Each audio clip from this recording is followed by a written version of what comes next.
Netizen tak inginkan Indra Syafri tukangi timnas Indonesia. Kekalahan timnas Indonesia U20 dalam Piala Asia U20 2025 benar-benar menyisakan kekecewaan yang mendalam bagi para penggemar sepak bola tanah air. Setelah gagal lolos ke babak selanjutnya, sorotan tajam langsung tertuju pada sang pelatih, Indra Syafri. Tidak sedikit netizen yang secara terang-terangan meminta agar Indra mundur dari kursi kepelatihan timnas. Luapan emosi dan kekecewaan ini seakan membanjiri berbagai media sosial.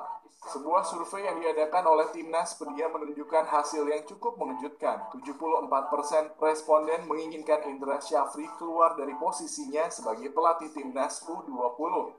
Hanya 14% yang mengusulkan agar Indra lebih difokuskan menangani kompetisi tingkat ASEAN, mengingat rekam jejak keberhasilannya di turnamen regional. Sementara itu, hanya 12% yang percaya bahwa Indra pantas diberi kesempatan kedua untuk terus membimbing timnas U20 meski hasil yang diraih kali ini jauh dari harapan. Jika kita melihat ke belakang, nama Indra Syafri sebenarnya bukan nama sembarangan dalam dunia sepak bola nasional, terutama di tingkat ASEAN. Indra telah membawa pulang 4 trofi bergengsi juara AFF U19 2013. Juara AFF U20 2018, medali emas SEA Games 2023, dan juara AFF U19 2024. Keberhasilan tersebut membuatnya sempat dianggap sebagai salah satu pelatih terbaik yang pernah dimiliki Indonesia. Namun kekalahan di Piala Asia U20 kali ini tampaknya menjadi noda besar dalam karier kepelatihannya. PSSI sebelumnya menargetkan agar timnas U20 minimal bisa mencapai semifinal dan meraih tiket menuju Piala Dunia U20 2025 di Chili. Sayangnya, 2 laga awal yang dijalani oleh timnas di bawah asuhan Indra berakhir tragis, kalah dari Iran dengan skor 0-3 dan tunduk dari Uzbekistan dengan skor 1-3. Hasil ini tentu saja memupus harapan untuk melaju lebih jauh. Dengan banyaknya seruan dari netizen yang meminta perubahan kepelatihan, kemungkinan besar PSSI akan segera melakukan evaluasi besar-besaran. Apakah evaluasi tersebut akan berujung pada pergantian pelatih atau memberikan kesempatan terakhir bagi Indra Syafri? Semuanya masih menjadi tanda tanya besar.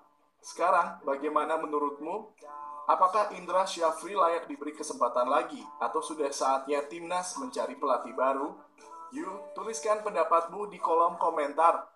Semua opini sangat berharga untuk membangun masa depan timnas yang lebih baik.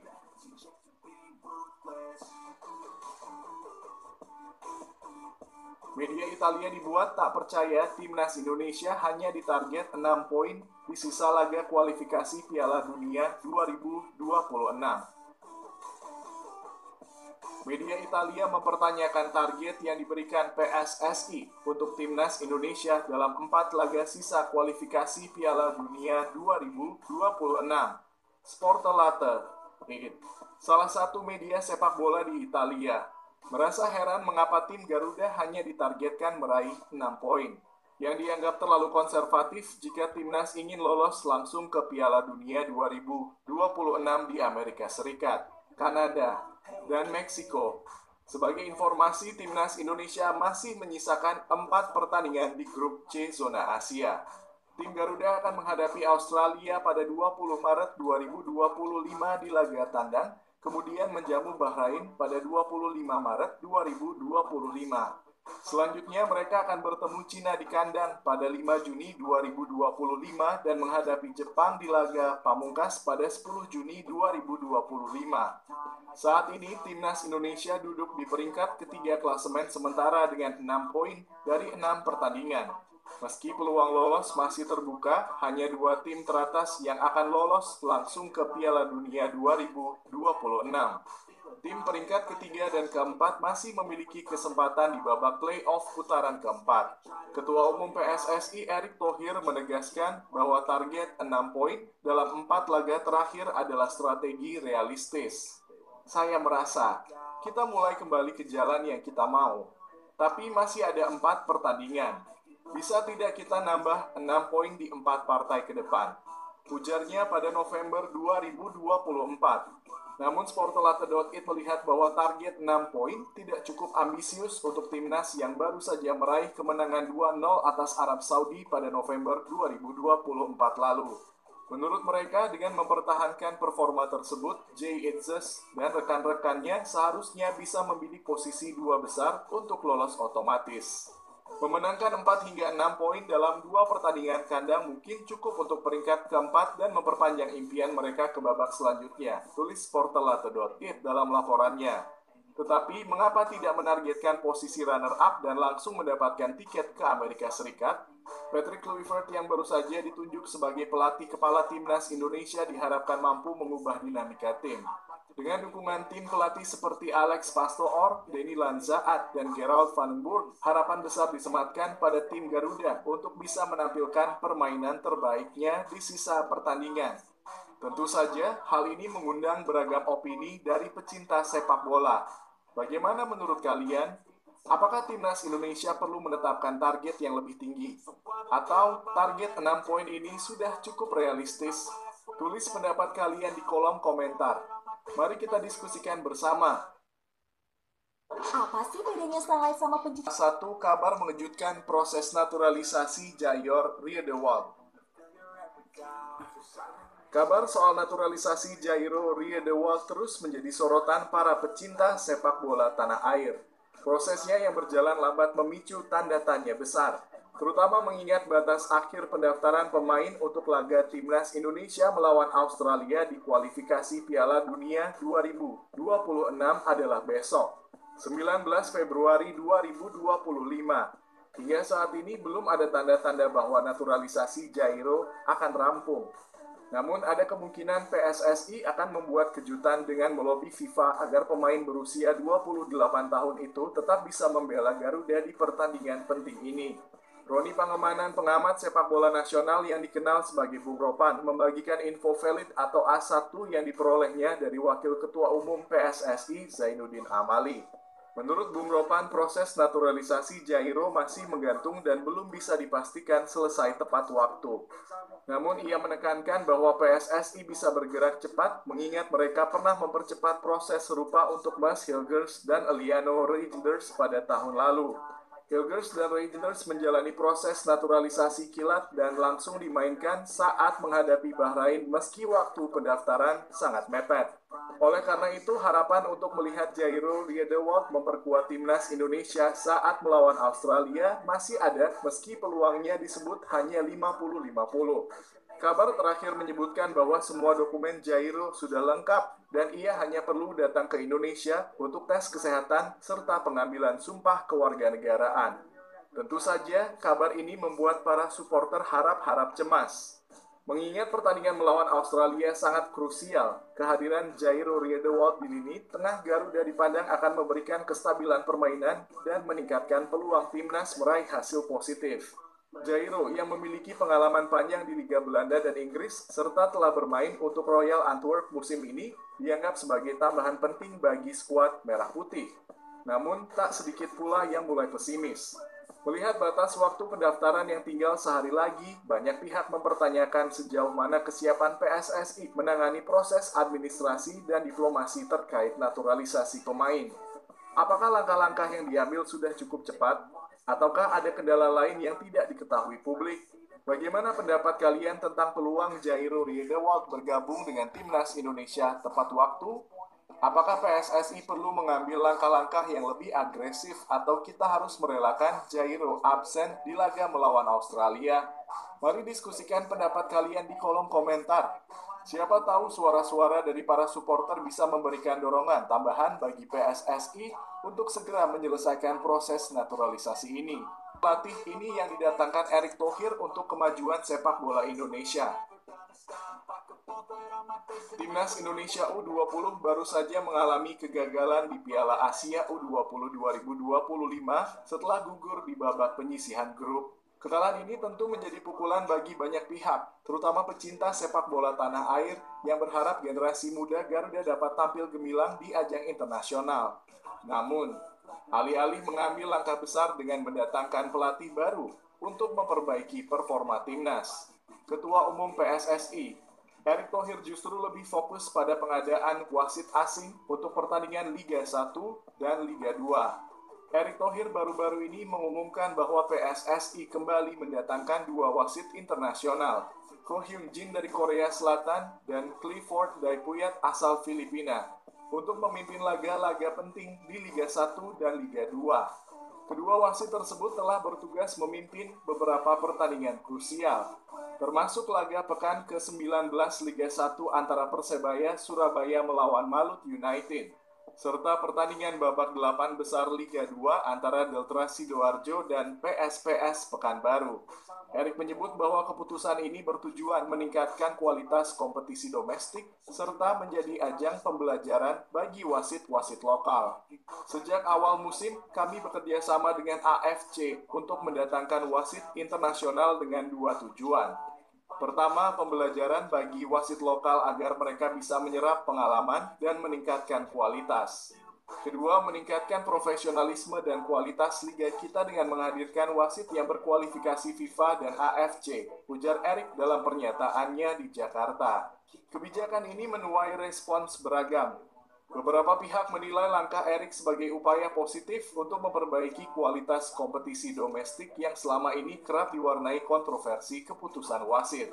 Namun tidak sedikit pula yang mempertanyakan fokus PSSI yang seharusnya lebih diarahkan pada pembenahan timnas Indonesia U20. Banyak yang berharap Erick dan jajaran PSSI segera mengambil langkah konkret untuk memperbaiki performa timnas dengan mendatangkan pelatih baru yang mampu membangun fondasi yang lebih kuat bagi para pemain muda.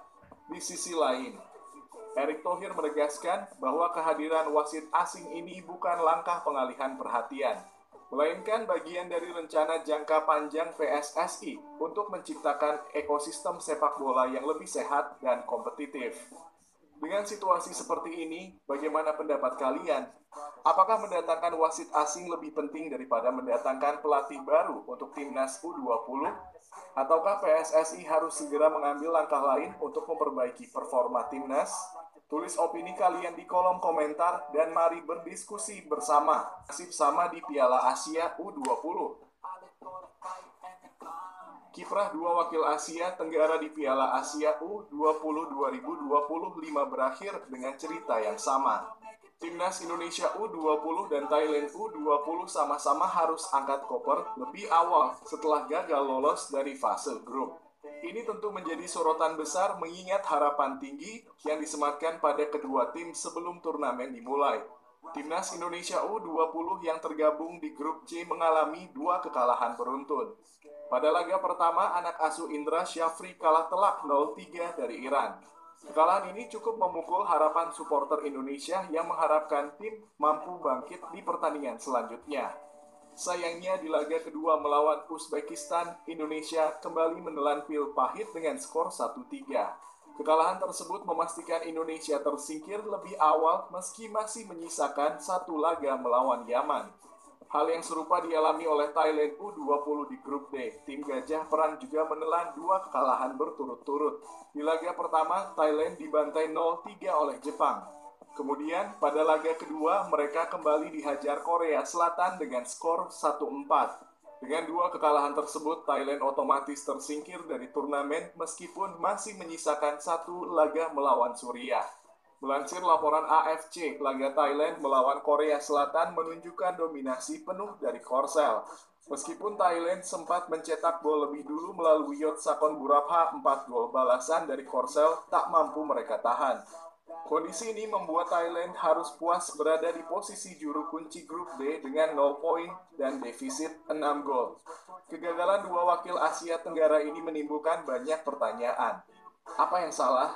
Apakah kualitas permainan, taktik pelatih, atau mental bertanding yang menjadi masalah? Kedua tim datang dengan membawa harapan tinggi dari para supporter. Namun hasilnya jauh dari ekspektasi dan ini tentu menjadi evaluasi besar bagi federasi sepak bola masing-masing negara. Sebagai pencinta sepak bola, apa pendapat kamu soal kegagalan Indonesia dan Thailand di Piala Asia U20 kali ini? Apakah ada perubahan yang harus dilakukan baik dari sisi pelatih, pemain, atau bahkan program pembinaan usia muda? Atau mungkin ada faktor lain yang perlu dipertimbangkan? Yuk, tulis pendapat kamu di kolom komentar dan mari kita diskusikan bersama. Kluivert panggil Jens Raven ke timnas Indonesia. Penampilan impresif Jens Raven bersama timnas Indonesia U20 di Piala Asia U20 2025 benar-benar mencuri perhatian. Meski gagal membawa tim Garuda Nusantara meraih poin dalam 2 pertandingan awal, pergerakan Jens Raven di lini depan berhasil menjadi ancaman serius bagi pertahanan lawan. Gol tunggalnya ke gawang sang juara bertahan, Uzbekistan, menjadi bukti kualitas sang striker muda. Total Jens Raven telah mencetak 4 gol dari 11 pertandingan bersama timnas Indonesia U20. Catatan ini semakin mengesankan jika menilik performanya di level U19, di mana ia berhasil mengemas 4 gol hanya dari 5 pertandingan. Dengan rapor seperti ini, wajar jika nama Jens Raven mulai diperbincangkan untuk promosi ke skuad senior timnas Indonesia. Rumor yang berkembang semakin kencang setelah timnas Indonesia dipastikan kehilangan striker andalan Ragnar Orotmangoen untuk laga kualifikasi Piala Dunia 2026 melawan Australia. Ragnar harus absen akibat sanksi kartu sehingga pelatih Patrick Kluivert kini tengah mencari alternatif ujung tombak yang bisa diandalkan. Apakah Jens Raven pilihan yang tepat? Pelatih timnas Indonesia U20 Indra Syafri sempat memberikan tanggapan terkait kemungkinan Jens Raven promosi ke tim senior. Menurut Indra, peluang tersebut sangat terbuka asalkan kualitas sang pemain dinilai cukup oleh Patrick Kluivert. Kalau kualitasnya mumpuni dan menurut Coach Patrick oke, tidak menutup kemungkinan dalam kurung promosi, ujar Indra Syafri usai latihan di Stadion Madia Gelora Bung Karno pada Rabu 15 Januari 2025. Namun persaingan di lini depan timnas Indonesia senior sangatlah ketat. Setelah resmi menjadi WNI pada awal Februari, oleh Roman Striker Oxford United menambah kedalaman lini serang skuad Garuda. Selain itu, timnas juga masih memiliki Ragnar Orotmangoen, Rafael Struijk, Liano Reijnders, serta nama-nama lokal seperti Egy Maulana Fikri, Witan Sulaiman, dan Ramadan Sananta. Meski demikian, penampilan Jens Raven yang penuh semangat dan agresivitas tetap patut diperhitungkan. Apakah Kluivert akan memberinya kesempatan untuk debut bersama skuad senior?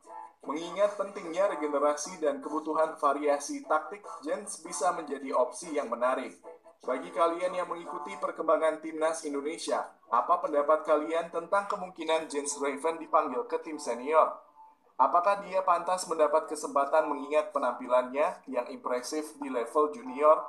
Atau sebaiknya dia lebih dulu fokus pada pembinaan dan pengembangan di level U20? Yuk, tulis pendapat kalian di kolom komentar dan kita diskusikan bersama. Jangan Shin Tae-yong peringatkan Patrick Kluivert. Pergantian pelatih timnas Indonesia dari Shin Tae-yong ke Patrick Kluivert masih menjadi topik panas di kalangan penggemar sepak bola tanah air. Keputusan yang diambil oleh PSSI ini mengundang beragam reaksi, ada yang mendukung penuh, namun tak sedikit juga yang mempertanyakan langkah tersebut. Sandy Walsh, salah satu pemain andalan timnas yang kerap dianggap sebagai abang-abangan bagi para pemain diaspora baru, memberikan pandangannya terkait keputusan ini. Pemain yang kini memperkuat Yokohama Marinos tersebut menegaskan bahwa ia dan rekan-rekan satu timnya memberikan dukungan penuh terhadap keputusan PSSI dan Ketua Umum Erick Thohir dalam menunjuk Kluivert sebagai pelatih baru. Walsh tidak menampik bahwa Shin Tae-yong memiliki peran besar dalam perkembangan timnas Indonesia. Di bawah asuhan Shin, skuad Garuda mampu menampilkan permainan yang lebih kompetitif dan mulai menata peluang lolos ke Piala Dunia 2026. Shin Tae-yong telah membawa kami melangkah jauh. Kita sudah dekat dengan Piala Dunia, lolos adalah tujuannya, ungkap Walsh dalam sebuah wawancara yang dikutip dari GVA. Meski begitu, Walsh tetap optimis dengan kehadiran Patrick Kluivert. Menurutnya, penunjukan Kluivert menandakan bahwa timnas Indonesia kini berada dalam tahap yang lebih serius dan siap menghadapi tantangan yang lebih besar. Pelatih baru dalam kurung Patrick Kluivert tiba karena segalanya menjadi lebih besar. Kami memiliki lebih banyak pandangan ke depan. Evaluasi dilakukan oleh asosiasi dan kami semua mendukung pilihan ketua dalam kurung Erick Thohir, tambahnya. Walsh juga berharap pergantian pelatih ini bisa membawa dampak positif bagi masa depan timnas Indonesia. Dalam jangka panjang, ini seharusnya menjadi sebuah perbaikan, tegasnya. Kehadiran Kluivert yang merupakan striker legendaris serta dukungan dari tim pelatih berpengalaman seperti Alex Pastoor, Gerald van den Burg, dan Demi Lanzaat diharapkan mampu memberikan warna baru pada permainan timnas. Ujian pertama Kluivert akan datang pada 20 Maret 2025 saat menghadapi Australia. Diikuti laga melawan Bahrain pada 25 Maret 2025 dalam babak ketiga kualifikasi Piala Dunia 2026. Kedua laga tersebut menjadi sangat krusial untuk menjaga peluang timnas Indonesia mencetak sejarah lolos ke Piala Dunia untuk pertama kalinya. Bagi kalian yang mengikuti perjalanan timnas Indonesia, bagaimana menurut kalian soal pergantian pelatih ini? Apakah Patrick Kluivert mampu membawa timnas Indonesia ke level yang lebih tinggi? Yuk, tulis pendapat kalian di kolom komentar dan kita diskusikan bersama.